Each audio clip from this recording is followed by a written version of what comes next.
Have you ever wondered what happens in those final moments as life slips away? Is death truly the end, or merely a transition to another state of existence? Today, we'll explore one of humanity's most profound questions. What are the dead doing right now? Before we dive deeper, I invite you to subscribe to this channel and share your thoughts in the comments.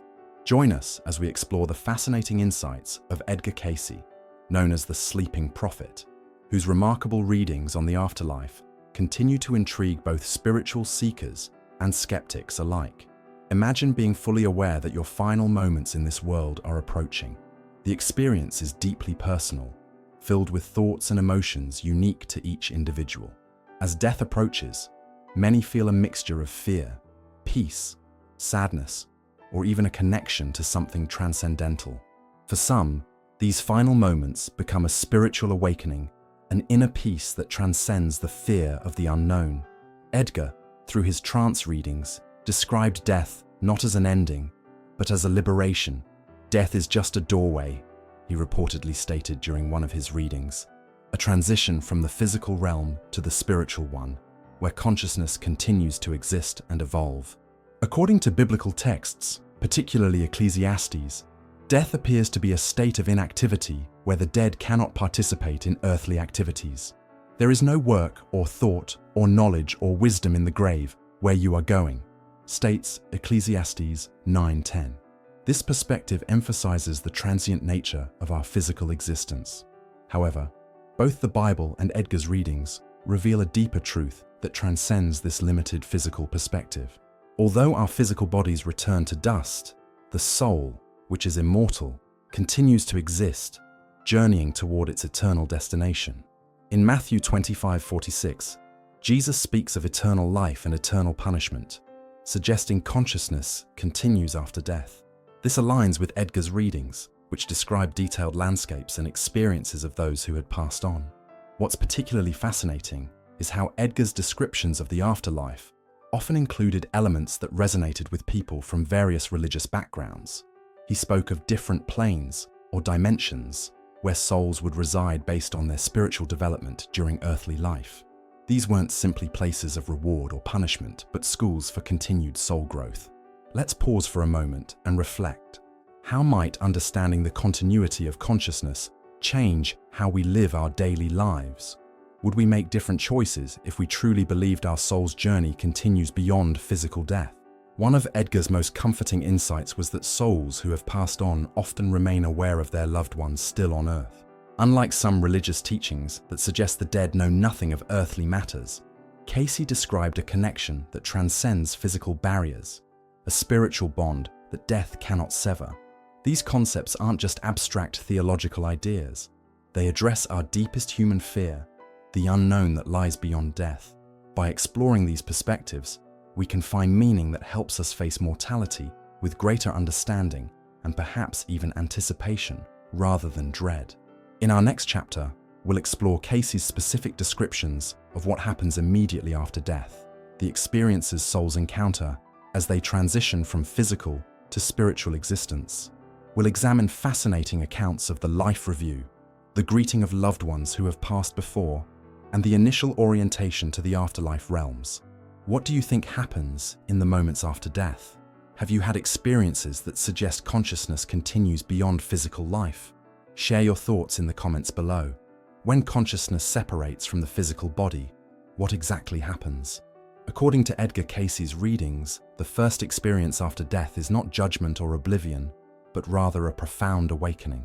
The soul finds itself in a state of heightened awareness, Cayce described in reading 1977-1, more alive and alert than it ever was in the physical body. This initial phase of transition has been likened to emerging from a dark theater into brilliant daylight, at first disorienting, then gradually revealing a landscape of breathtaking clarity. The soul experiences what Cayce called a life review, where past experiences aren't merely remembered, but relived with complete understanding of their impact on others. Unlike our earthly perspective, this review occurs outside linear time, allowing the soul to experience the full emotional and spiritual significance of each action. Every thought, every deed, every motivation becomes clear, not as judgment, but as understanding, Cayce explained. This mirrors accounts in near-death experiences where people report seeing their lives flash before their eyes, not as passive observers, but as active participants who simultaneously experience both their actions and their effects on others. What's particularly fascinating is that this review isn't conducted by an external judge. Rather, the soul itself becomes both witness and evaluator, experiencing its life choices through an expanded consciousness that recognizes the divine plan. Imagine seeing your life from both your perspective and God's perspective simultaneously. This is what Cayce described in his readings about the afterlife experience. Many religious traditions speak of guides or angels who assist the newly deceased. Cayce's readings confirm this, suggesting that souls are never alone in this transition. Those who have passed before, family members, friends, and spiritual guides, come to assist the soul in its orientation, his readings stated. These guides help the soul adjust to its new state of existence and begin to understand the lessons of its past life. This reunion with deceased loved ones serves multiple purposes. Beyond the joy of reconnection, it provides emotional anchoring during a profound transition.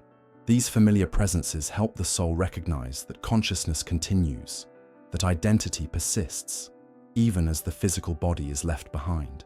For many, this is described as a homecoming, a return to a more natural state of being than physical existence. But what about those who died tragically or unexpectedly? Cayce's readings address this as well, suggesting that souls who experience sudden or traumatic deaths may require additional assistance. These souls may initially experience confusion or disorientation, not fully recognizing they've transitioned from physical life. In such cases, spiritual guides and loved ones work more intensively to help the soul recognize its situation and begin its afterlife journey. The afterlife realms Cayce described aren't remote heavens disconnected from Earth. Instead, he portrayed a multidimensional reality where the deceased often remain aware of and connected to their loved ones still living. This connection explains instances where people report sensing the presence of deceased loved ones, receiving signs, or experiencing meaningful dreams that feel like visitations. The veil between worlds is thinner than most realize, Cayce stated in reading 5756-4. Those who have passed beyond the physical continue to influence and at times communicate with those they've left behind. This suggests that our deceased loved ones may be participating in our lives in ways we rarely recognize. Consider for a moment, have you ever felt an unexplained presence during times of crisis or decision? Have you experienced dreams so vivid they seemed like actual encounters with departed loved ones? According to Cayce's understanding, these may be genuine contacts rather than mere psychological phenomena. In our next chapter, we'll explore the different levels of the afterlife that Cayce described, realms where souls continue their development based on their spiritual progress during earthly life. We'll examine how souls may choose new lessons and prepare for future incarnations. According to Edgar Cayce's readings, the afterlife isn't a single uniform state, but consists of multiple dimensions or planes where souls continue their journey. Unlike the simplistic heaven-hell binary often portrayed in religious teachings, Cayce described a more nuanced spiritual geography, a spectrum of realms that correspond to different levels of consciousness and spiritual development. There are many mansions in my Father's house, Jesus said in John 14:2, and Cayce's descriptions of the afterlife seem to elaborate on this concept. In reading 2157-1, Cayce explained that souls naturally gravitate toward realms that match their vibrational frequency, essentially, their spiritual state of development. This isn't imposed as punishment or reward, but occurs naturally as souls seek environments that resonate with their consciousness. The lowest realms Cayce described correspond to what various traditions call hells or purgatories. However, he characterized these not as places of eternal punishment, but as temporary states where souls confront the consequences of harmful actions and begin the process of healing and growth. These realms are described as darker, heavier environments where souls experience the full impact of their negative choices, not as punishment, but as essential learning. No soul remains in these lower vibrations permanently, Cayce stated in reading 3954 part 1, as the natural inclination of every soul is to evolve toward greater light and love. This perspective offers hope even for those who've made the most destructive choices in life. suggesting that redemption and growth remain possible for all souls. The middle realms, where most souls initially find themselves, are places of reflection, learning, and preparation.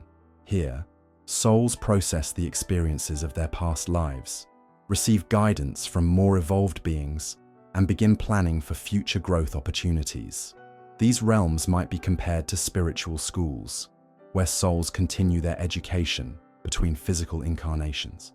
What's particularly interesting about Cayce's descriptions is that these middle realms often resemble Earth environments, containing landscapes, buildings, and communities that feel somewhat familiar to newly arrived souls. This familiarity helps ease the transition from physical to spiritual existence, providing a comfortable setting for adaptation and growth. For souls of greater spiritual development, Cayce described higher realms of increasing light, harmony, and expanded consciousness. These aren't earned through moral perfection, but through growth in love, wisdom, and service. In these realms, souls experience profound connection with the divine source and with all creation, transcending the limitations and separations that defined physical existence. But what do souls actually do in these afterlife realms? According to Cayce, the activities of discarnate souls are surprisingly varied and purposeful. Many continue learning and developing skills they began cultivating on Earth.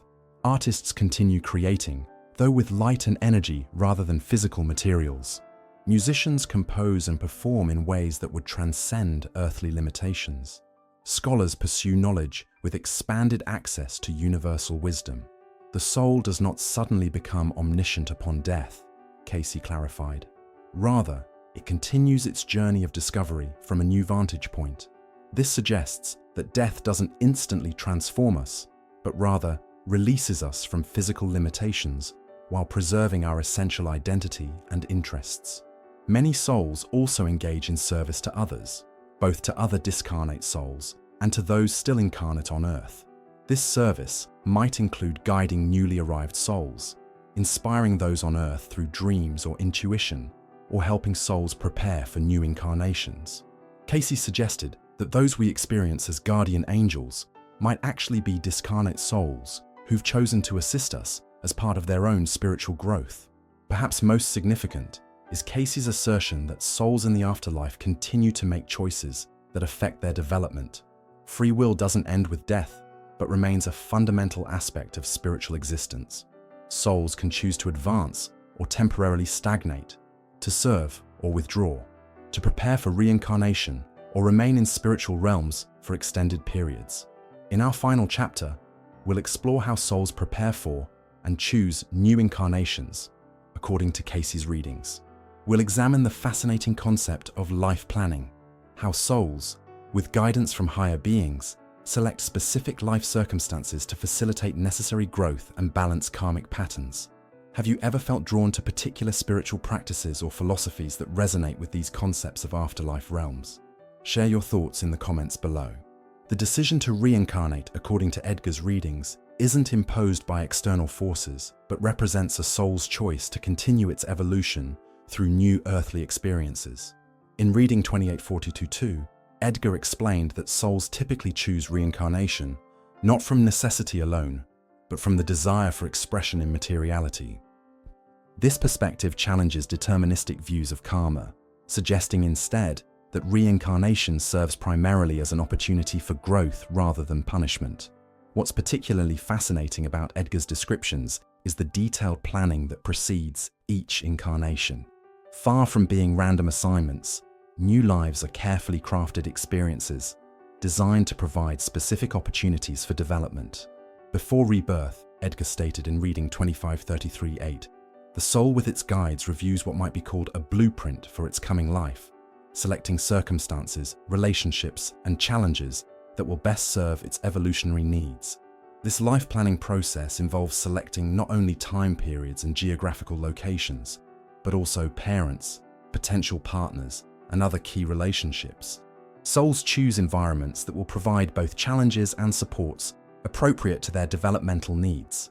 In this view, difficult life circumstances aren't random misfortunes, but purposefully selected challenges designed to catalyze specific growth. However, Edgar emphasized that these pre-birth plans establish potentials rather than fixed destinies. Once incarnate, the soul retains free will, the ability to respond to circumstances in ways that either align with or diverge from its pre-birth intentions.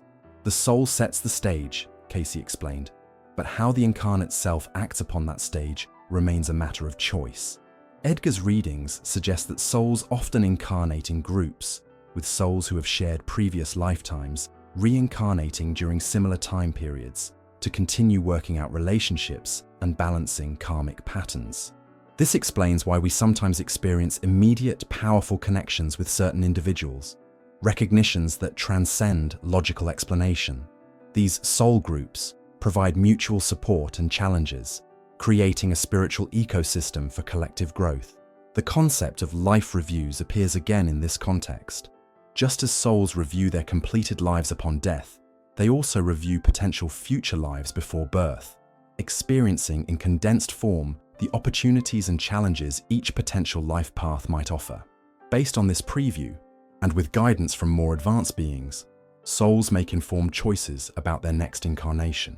Memory of these pre-birth plans is typically veiled during incarnation, a forgetting that Edgar described as essential for genuine free choice and authentic experience. Yet hints of these plans may emerge through dreams, intuitions, and what we often call life purpose, that internal compass that guides us towards certain experiences and away from others. Every soul enters with a mission, Edgar stated in reading 3003-1. We all have a purpose to fulfill.